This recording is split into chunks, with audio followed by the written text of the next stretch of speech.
No. Okay, yeah, let's get to it. Ladies and gentlemen, Guild Wars 2's summer roadmap and July 19th update preview live just about an hour ago or so. I think so. Yeah, so let's get to it. In the June 2022 studio update, we mentioned that we'd be back in mid-July to share our release roadmap from now through the end of the summer. We have that for you, plus a preview of next week's update. Let's get to it. Yeah, let's get to it. Let's please. Let the clockwork chaos begin. The third episode of Living World Season 1 returns July 19th. So I believe that would be the next Tuesday. So a week from now. Queen Jenna is preparing to wrap up her gala jubilee with a momentous speech to her loyal subjects and visitors. But the nefarious villain Scarlet Briar has other plans. As a reminder, Living World Season 1 content is free for all players permanently. Complete the original episode achievements and new achievements to earn rewards. World's best world boss. Okay. World boss encounters are some of the most unique and quintessential Guild Wars 2 experiences, with each requiring dozens of players to band together in pursuit of a common goal, defeating the baddie. They do an excellent job of showcasing the highly social and collaborative gameplay that Guild Wars 2 is known for. I do agree. Guild Wars 2 is a great open world game. 4 of these world bosses reside in low-level starting zones and are the first large-scale encounters that new players experience as they venture into the new world of Tyria. These bosses were first introduced nearly 10 years ago, and since then, we've significantly raised the bar on our encounter design standards. It's important that these encounters leave a strong first impression for newer players and continue to be enjoyable for veteran players. So we've given each a bit of love as we prepare for the future launch of Guild Wars 2 on Steam. Oh, they're teasing it. Oh no, the Steam launch is coming soon, chat. If you guys doubt that they were just gonna put that away and forget that they even mentioned it sometime this year, yeah, no, they're letting you know. They're preparing. Steam launch soon TM. I actually like this, the fact that they're probably reworking some of the older bosses, because if you are a new player, defeating like the Shadow Behemoth and some of the Fire Elemental in Metrica Province and Queen, like, they are like very easy. Like, it's very, you know, they're almost killed immediately. Like Fire Elemental, like you almost could blink and miss it, right? So I do like that they're gonna give a little bit of love to this. Again, I don't think it will make a huge difference for a veteran player, but the fact that they're gonna at least improve it slightly, so a newer player can come in and be like, oh yeah, that hurts. You know, this boss definitely hurts. You know, kind of give them a bit more hype. In the July 19 update, we'll be making some improvements to the Great Jungle Worm, Shadow Behemoth, Svanir Shaman Chieftain, and Fire Elemental World Boss events. Our goal is to bring them up to our current design standards by adding skill telegraphs and defiance bars, improving encounter mechanics, and rebalancing health pools to accommodate the power level of modern professional builds. The Great Jungle Worm, Shadow Behemoth, and Svanir Shaman Chieftain will also receive some model and texture quality improvements, and 1 champion loot bag will be added to the completion reward for each event. Okay, I actually like these improvements. I like this.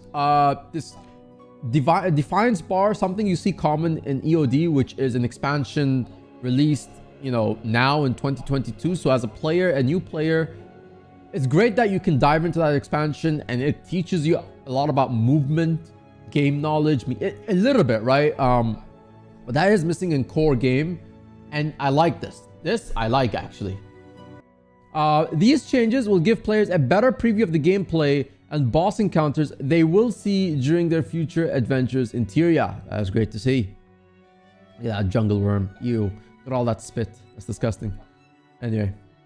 Alright. Simplifying and improving raid rewards. Okay. This is not something I was actually expecting to see in the roadmap, but hey, welcome addition. We're proud of the gameplay that endgame content like raids offers, but the perceived high barrier to entry makes it somewhat of a niche game mode. There's a lot of opportunity to grow the endgame PvE community, and one of our goals this year has been to break down some of the barriers discouraging players from jumping into the content. We feel that it's important for future Steam players to see that there is a healthy PvE community waiting for them at the end game. Yes, this is what I like. This is what I like. You know, the emboldened sort of update has sort of done that. Although I don't particularly...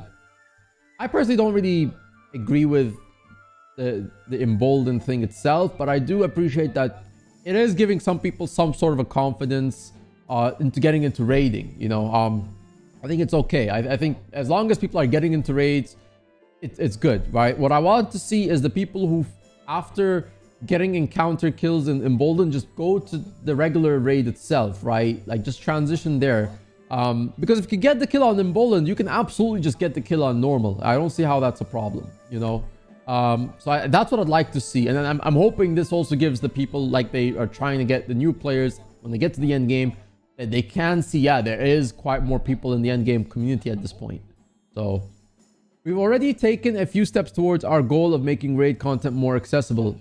On June 7th, we made the Special Forces Training Arena more accessible to give players an easier way to practice for raid encounters. On June 28th, we introduced the Emboldened system, recent update, which gives new raid players an easier on-ramp into the content as they learn the encounter mechanics and their roles. These efforts are already paying off as a wave of new raiders have stepped into the content and cleared their first wing. And many have even chosen to charge forward into later wings without Emboldened to bolster them. Yeah, that's what I like to see. That's what I want to see.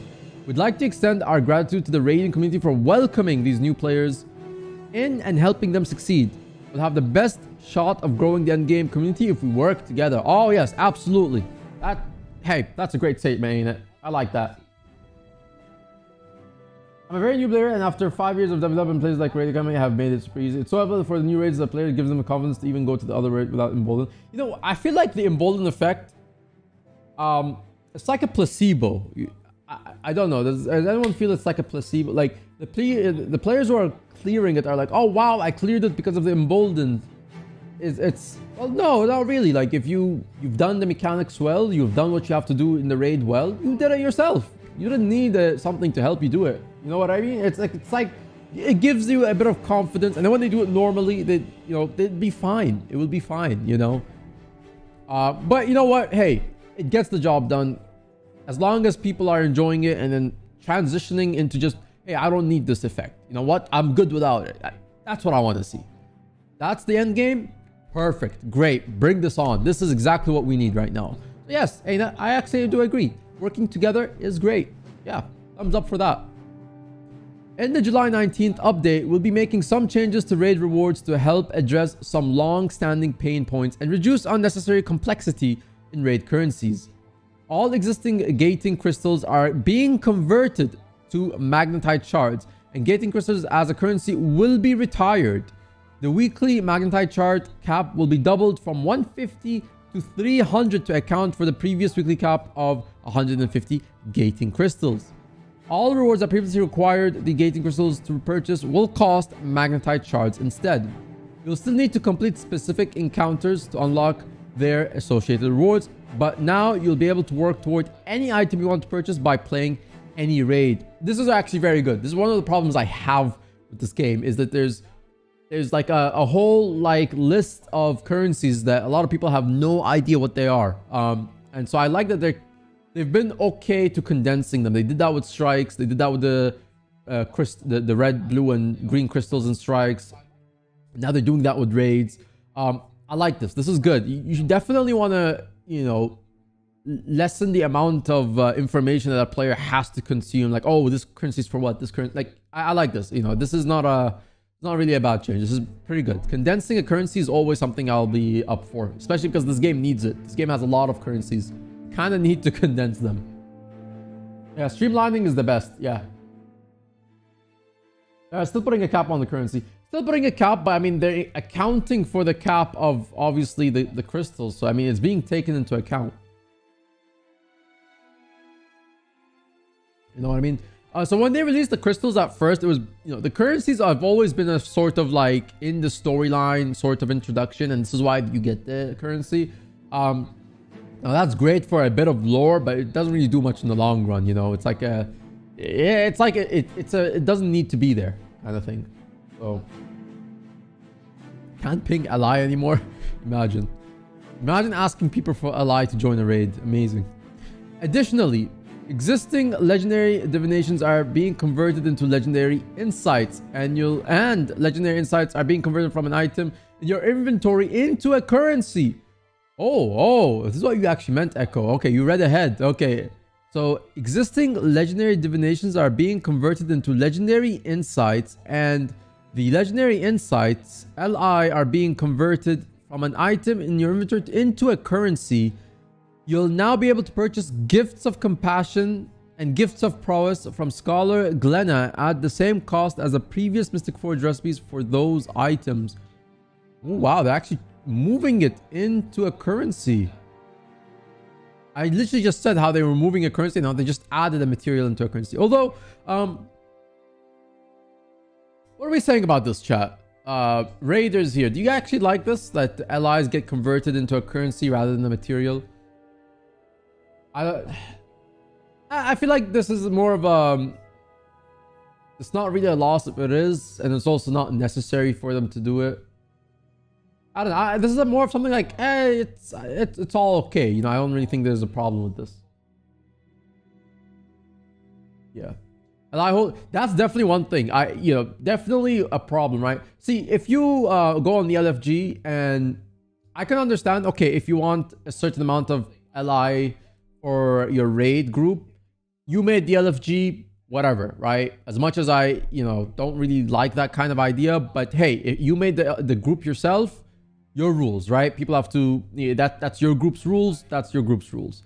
But sometimes it even happens in groups where it's not actually, like, you join it on the LFG, and on the LFG message, it doesn't say anything about ping ally. And then you join, and they're like, oh, ping your ally. And they're like, okay. And then you're like, oh yeah, sorry, not good for this raid. It's like, there's a lot of that does happen, right? And it's like, oh, if they don't have enough ally, they definitely don't have what it takes to raid, right? Or it's like, and this also happens in some of the training groups as well, like semi-experienced training groups. I wouldn't say full training groups, because I think those usually don't. I haven't seen something like that, but I've seen it in semi-experienced where they expect, semi-experienced, but still have a lot that basically would be like, well, you might as well just say experienced players, So playing many other MMOs, I have never seen it. The group set. Look, I don't really care if someone has it in their LFG, because then it's their rules, right? They made the group, and whoever joined on that group seems to agree with it. It's when they don't advertise it, and then you join, and then they use it as an excuse to kick. It's kind of like, you could have just said you want LI only in your group, So, you know what? I'm okay with this change. Yeah, it's fine. As a currency, I guess it's fine. Yeah, makes it, I guess, easier to navigate to. All right. So that's that. And I guess you'll be able to purchase the gifts from Glenna using those items in the Mystic Forge. Okay. Challenge mode raid rewards also seeing a major update. Going forward, completing any challenge mode raid encounter will award a bonus chest containing 2 gold, 2 provisioner tokens, and 10 magnetite shards, bonus experience, and a random exotic item. This reward can be obtained once per week per encounter. The top-tiered Terror Toppler achievement will be retired. Ooh, okay, interesting. That is a very interesting change, chat, I have to say. Wait, but if you don't have it, you won't ever get it? Oh, well, listen here, chat. You try and get this before it goes away. I don't even know if I have it. Anyway, interesting. Okay, so you'll get 2 gold, 2 provisioner tokens, 10 magnetite shards, bonus screen, and a random exotic item. This is from once per week per encounter that has a challenge mode. Okay. This is not too bad, actually. This is not too bad. I like this. Yeah, I like this change. I know some people will still meme about it and say, like, that's nothing. I did a challenge mode and that's all I got. Yeah, I think it's okay. I think it's okay. Maybe I'll have increased the provisioner tokens, because these are annoying to get. Maybe an exotic item as well. I don't know. Maybe made it 2. You see, the thing is, I always see this from like what it does to the economy, right? Because a lot of people complain like, why can't they give us 10 gold? And no. 10 gold would be a lot, right? They probably have to introduce another sync, right? I still, you know, this is something, what I say is like, even though the game still has quite a lot of gold syncs, you know, anytime they introduce more gold through other means, you probably at some point do need to get more syncs. Because while challenge mode, I don't expect 50,000 people to do challenge mode, right? In a week, I probably would say, I don't know, what, 3,000-4,000 groups will maybe do this, right? Maybe, I don't know. So, but it adds up. It does add up at that point. So the way that they end up having to do it is they always give it to you in items, currency, and bonus. Bonus is actually good because you get spirit shards.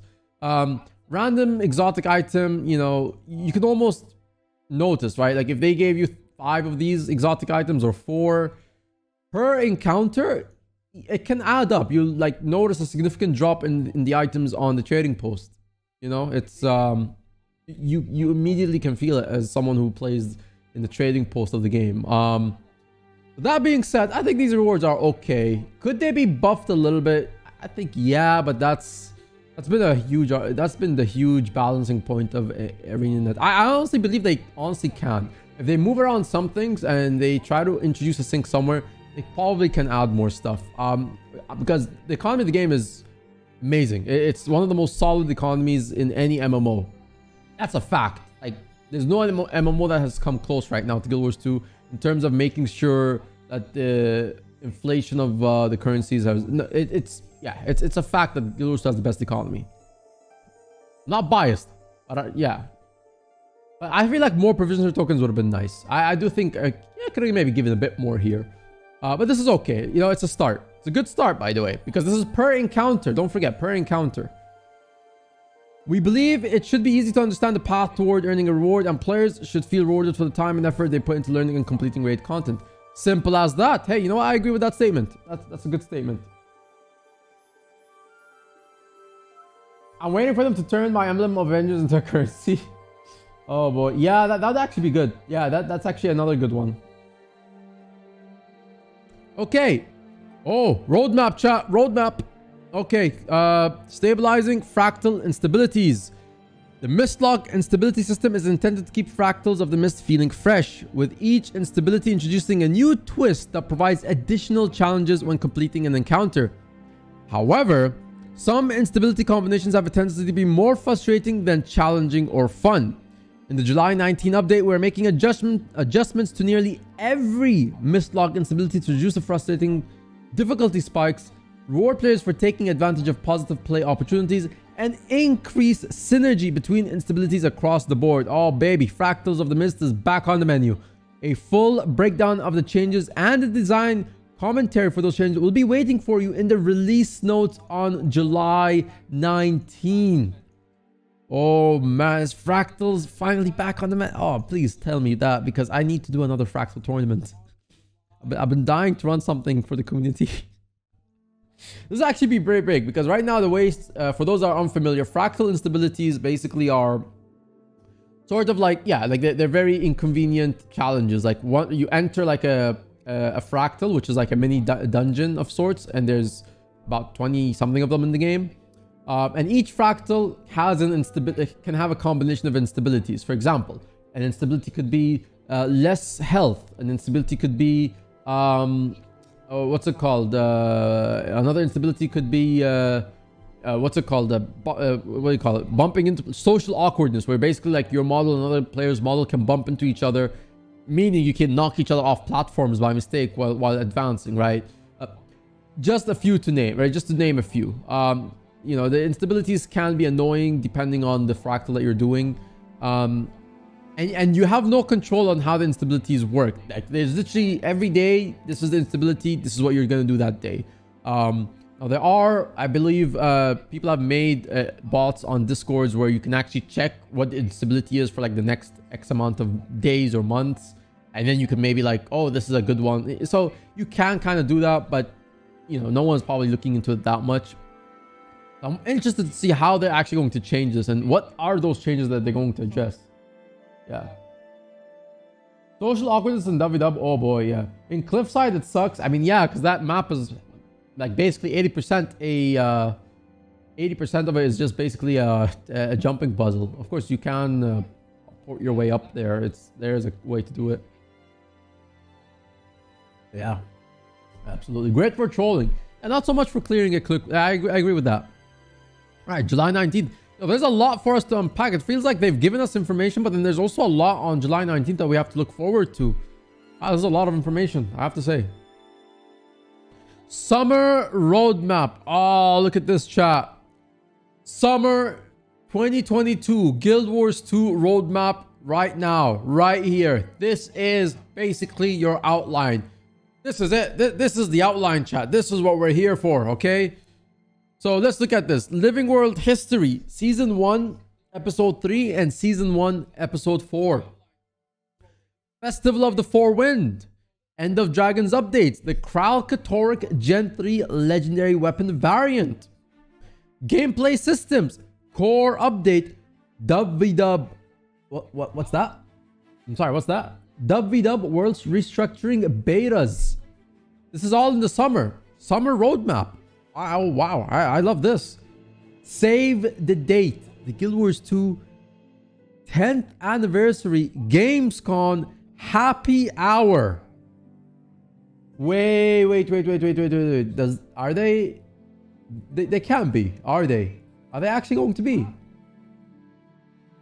Save the date. Yo, I have to go if they're actually going. When is Gamescom? It's usually in August, isn't it? I have to check on this. I have to see. I want to go. If they are going to be in Gamescom, I want to go. I don't know if it's in August or something, or if it's this month, but I actually want to go. I have to go to this if it's happening. Look at this. Dub-V-Dub. Oh man, Cornerstone game mode is finally addressed in the roadmap again. Summer 2022. This feels good. This feels good as a Dub-V-Dub player. Gamescom is August 24th to 28th. I have to go. I actually have to go. Like, no question about it. I have to be there. If they're going to be there. If they're not, then I don't know. Anyway, core update, Dub-V-Dub World restructuring betas, Kralkatoric, and Season 1, Episode 3 and 4, and of course, Festival of the Four Winds. This is a lot for a summer update. I mean, this is assuming this month, next month, and maybe a bit of it trickles down to... No, actually, none of it trickles down. I mean, this has to be in the next... during the next month and a half. So it has to be now. Yeah, I mean, because this is the anniversary of the games on the 25th for early access, so this all has to drop literally in the next month and a half. All of this. That's a lot to unpack. Anyways, that's a lot, honestly. Yeah. All right, here's a look at our major releases through the end of the summer. July 19th. Oh, there we go. Of course, they actually have the release dates. Why am I speculating? It's right here. July 19th, Living World Season 1, Episode 3, World Boss Improvements, Raid Reward Changes, and Mistlock Instabilities Update. So all of this, so yeah, the third episode, the World Boss Improvements, the Raid Reward Changes, the Mistlock Instabilities, all of that next week. So already, that's a huge chunk of information, a huge chunk of update next week. August 2nd will be Festival of the Four Winds, the Kralkatoric Legendary Weapon Skin variants, the balance update as well. That's all coming August 2nd. That'll be like 3 weeks from now. August 23rd, Guild Wars 2's 10-year anniversary. Well, it's technically 25th is when it went live, but okay, still the same. Why is it on the 23rd? There has to be a reason why it's on 23rd. It's a Tuesday. Oh, okay, it's a Tuesday. Yeah, okay. That would explain why. This explains why. All right, September 13th, Living World Season 1, Episode 4. So yeah, that's quite a lot. There was only one more. Episode 4 will be after the summer, but that's a lot of information. That's a lot of update in the near future, in the next month and a half. This is a lot of things. All right, now we might still have a few surprises up our sleeve for the summer months. Okay, let's see what they have. Let's see what they add to the map. Want to see what they have to offer later. Wrapping up, on June 28th, we introduced the challenge mode for the Harvest Temple Strike mission, Without a doubt, this is the most difficult encounter that has been introduced in Guild Wars 2 to date. After 5 grueling days and hundreds of raid wipes, all live streamed to thousands of viewers on Twitch, a group of 10 indomitable raiders succeeded in becoming the first in the world to overcome this challenging encounter. Congratulations to the Guild Snow Crows for their monumental achievement. We had a blast following the action on Twitch over the last week as multiple groups raced to claim world first. In case you missed it, you can relive the last moments of Snow Crow's first clear over here. Note, this video is in English only and contains some explicit language. I love that they have to say that. Great, we'll see you in the game. That's actually nice that they acknowledged Snow Crow's world first clear. Let's watch that again, just to wrap it up again. We have time. We commit to the burn. We have so much time. Yeah, we have so much time actually. Shockwave for Okay, calm down, guys. There might be another phase. Just remember. Yeah, no. Okay. Keep calm until you get a Yeah, chance. we don't go for greens. We don't. Open portal enemy. Open. No. No. Don't bait them. Don't bait them. Oh man, this was such a pivotal moment. Wait. Wait. Let's fucking go! Clean. First try. You know what I love? I love like, so here, I love as they're about to kill Suwon, the fact that they still don't believe if it's over, right? They're like, wait. They were like, wait a little bit, just in case there's like another phase, because this fight has like, I don't know, 12 phases or something. Wait. They have to actually wait for the strike mission complete. Nice. Anyway, well, that is it, gamers. That is the roadmap. That is a lot. That is to unpack, honestly. You have Living World Season 1, Episode 3 coming out next week. You have world boss improvements to some of the earlier Starter Zone world bosses. That will, they'll increase some skill encounters, mechanics, increase health pool, defiance bars. You have raid reward changes, which is nice for the CMs. You have Mistlock instabilities for Fractals of the Mist, which we will find out exactly how they're going to fine-tune the instabilities next week, July 19th, along with the rest of these updates.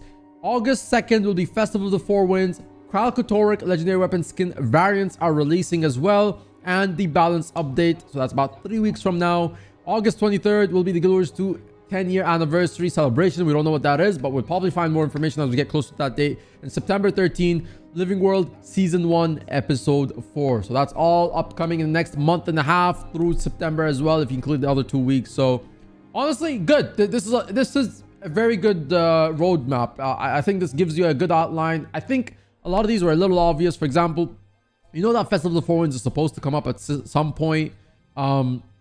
The variants is something we also were expecting to come up as well. Same with Living Season 1, except we just didn't know how soon was the next one going to be. It was kind of just like left up in the air for a bit, but now we have that cleared up. I did not expect to see WW World Restructuring betas here. If I'm being honest, this felt like this was taking a while for them to get anything from the betas done. For anyone that doesn't know, the reason why we haven't had more WW betas is because there's been a problem with the instancing issues in the betas, and they couldn't release another one. And I think there was another issue, I can't remember what it was, but basically that prevented them from releasing more betas. And this is why it's been a while since anyone has heard of a WW beta, but I think maybe they've been addressing it, so that's good to see. Gameplay systems core update, great. This is I love this. So honestly, there's quite a lot to look forward to here. Quite a lot, because this, as long as this is done, they'll have another roadmap that probably tells you what they're planning for the next year, right? We're getting slowly to the juicier bits. This is like I feel like this is a bit of like an appetizer and a half, right? And you'll get the other half sooner, like in around October. So I can't wait to see what's in tune. But this so far, this is great. This is actually good. I like this. This does leave some sort of idea of what to expect ahead for now, Yeah, it was a lot of queues bugging out and resetting people, but they fixed a good number of that. Yeah, Alliance functionality should be available in the next beta. Yeah, because I believe they've shown what it looks like to be in an alliance as a guild, as an individual, and as like an alliance guild that's leading, right? So I believe it's good right now. From what I know, it should be okay. And I think we'll probably experience that in the next beta. They've shown already that system a couple months ago. So there we go. What do you think you'll have to the price of Peerless Infusions? I mean, they're already like 200 gold. I mean, if they drop, like, so be it. You know, they're already kind of low. Anyway, that's a good summer roadmap, gamers. If you've enjoyed this on YouTube, hey, I'm on Twitch Tuesday, Wednesday, Friday, Saturday, 1 p.m. EST, all those days. So come check us out on twitch.tv/guildmm. Link all of that in the description, the social media, my Instagram, all of that. Yeah, that's it for the roadmap. And yeah, until the next time, I'll see you when I see you, YouTube. Bye.